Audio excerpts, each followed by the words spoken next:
Okay. Itawag na Di ako karon diri sa Maria Silieras Place, si Coco Pinian.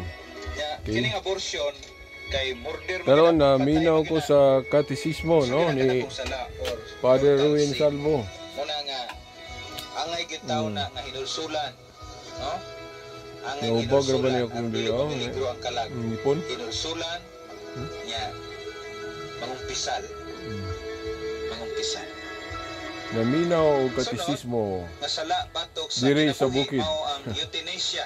Oh, naminaw ko og katisismo diri sa bukid. Number 2277. Kamo naminaw mo. Whatever Lupig mo kay wa mo naminaw. direct euthanasia Naubag ra niyo. consists in putting an end to the lives of handicapped, sick, or dying persons. It is morally unacceptable. Sala siya, no? Bali nga, ato na laning patyon kay luoy man gaan